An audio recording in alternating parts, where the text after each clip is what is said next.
right, and then the last thing for this guy, mass spectrometer, we're going to just kind of go over how they work, and you want to be aware that they work. We aren't going to do the problems with them just because they're kind of tricky, and you just don't have to worry about them. They're not that big of a deal, but you do want to know what a mass spec is and how they work. So you have a mass spectrometer. And what it is it's a big machine that actually can figure out what is the mass of an atom and how common is that atom. So it's used to basically figure out what are the isotopes in a sample, which can be important if you're going to do like carbon dating, or you just have a sample and you want to figure out where it came from. Different isotopes can be common in different areas. So what this is here, they actually have the sample.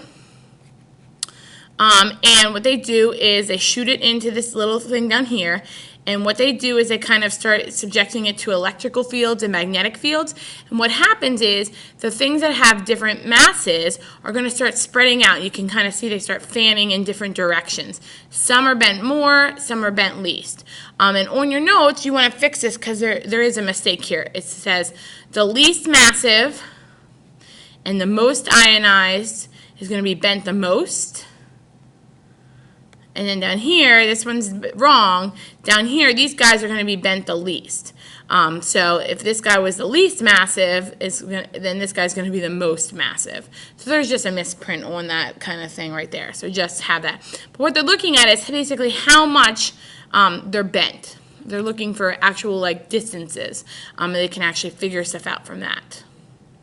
So just make sure you have that labeled correctly. The top's okay, least massive and most ionized, that's fine, bent the most. But down here, this is a mistake. I don't know, there's actually something wrong with the graphic. So this would be the most massive and the least ionized. And then if we just kind of go through, what they do is they introduce a sample into the chamber. And then what they do is they actually force it, they make it become an ion. So they make it lose electrons or gain electrons. And what happens is they actually run it by a really strong magnet. It says right here, you don't have to write it down, but this negative charge is perpendicular. So it's not going in the same direction. And if you look back at the picture, it's kind of going to go in opposite direction of the actual beam. All right, so then what happens is this magnetic field starts to separate the ions. And what it looks like is it looks like a curve. And then right down here it says this radius of curvature is going to depend on the mass and the charge. So there's two things. The heavier you are, the less likely you're going to be bent. Because if you think about it, if you're a really big football player, you play center line, or if you're the center of the football team, and someone tries to push you, you are a lot harder to push than a little kid, or maybe like a person that runs a marathon or something like that. The bigger you are, the harder you are to push. So the heavier you are for these atoms, the less likely you are to be bent. So these guys are going to be down here. They're going to be bent the least if you're heavy. And if you're little, you're easy to push around, so you're going to be bent the most. And then the other thing we have to worry about is charges. So are you a +1? Are you a +3? What are you?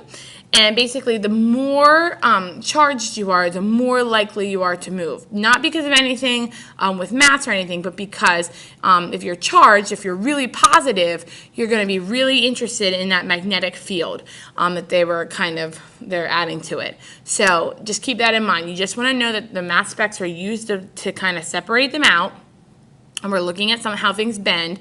The heavier you are, the less likely you are to bend. And the higher your charge, the more likely you are to bend. We're not going to do the problem, so you can cross that off. This guy right here, we'll do that another time.